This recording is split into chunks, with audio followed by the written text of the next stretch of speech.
Okay, I'm going to make some changes to my program.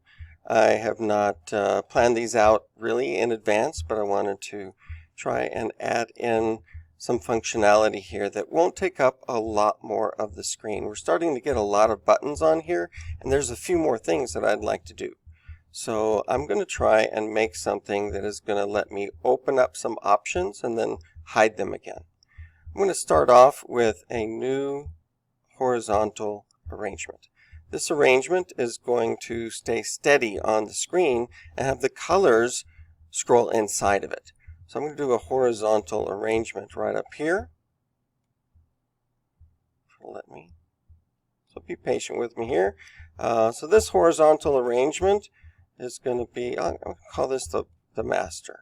Everything pretty much is going to go in here. And I'm going to put the scrolling horizontal into that one, but let me go ahead and make it a 10%, or I think I'm using a 12% height here. And we'll do a width of fill parent.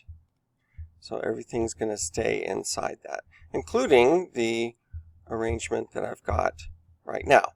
So let me go ahead and add a button on there first. This is going to be an options button that is going to stay in that one place. So I'm going to rename this to options. It's going to be a toggle. So it's going to open or close, swap out the colors for these other buttons. So I'm just going to, well, let me call it options. And I'll make it that 12%. I think I'm using 10% on the buttons to give me a little space above and below. That means that this is going to be centered. And we'll just keep everything to the left. And that button, I'll just put the word options in there.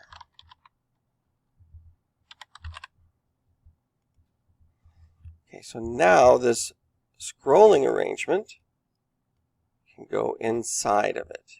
And let's see what that does on the emulator.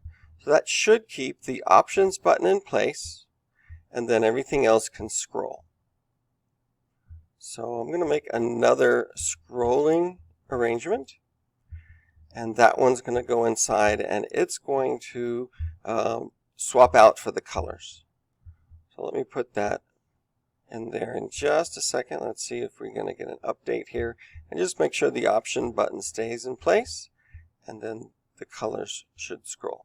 And that way we can then move these buttons out.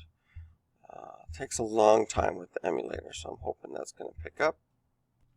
Okay, after restarting the emulator, now you can see that this is going to scroll and the options button stays in place. So that's what I was after there. And so now what we can do is we can make this whole scrolling arrangement not visible. So let me just show you what that would look like. So let's put another scrolling horizontal arrangement inside of that one.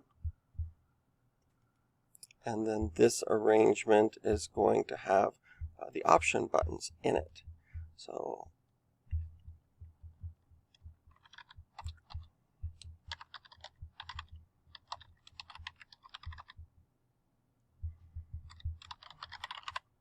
okay, so this is a scrolling for options. And you can see that it doesn't quite fill it up. If I make the other one visible again, then they're sharing that space, which can actually be pretty helpful, because now I'm going to move the mute button in there. Let's see, I don't believe I made this height the 12%. Now I can see it, and let's make it center. And then we're going to make the width, well, that's going to be automatic. It's going to take up whatever space it needs to. I'm going to move my buttons that are options into that one. And now I've got a second one. And now I can add things in here, like use the camera or change out the picture that we're drawing on. Anything else can appear when that button is clicked. So right now I am going to make the scrolling horizontal here. I'm going to rename that to colors, because that's really all that's going to be in there. And then this is the one for the options. I'm being not very consistent with my names here, so let me do this. You will notice that it will change your blocks as you change these names, so it's really not too much trouble. All right, so we've got our wipe option, our return to menu, our mute, plus anything else we want to put in there, and we want to make one of them visible at a time. So if I take this horizontal scrolling options, that can be not visible, and then we can turn that one off and this one on when we want the other one to be visible. So how do we do that with the code? We'll do that next.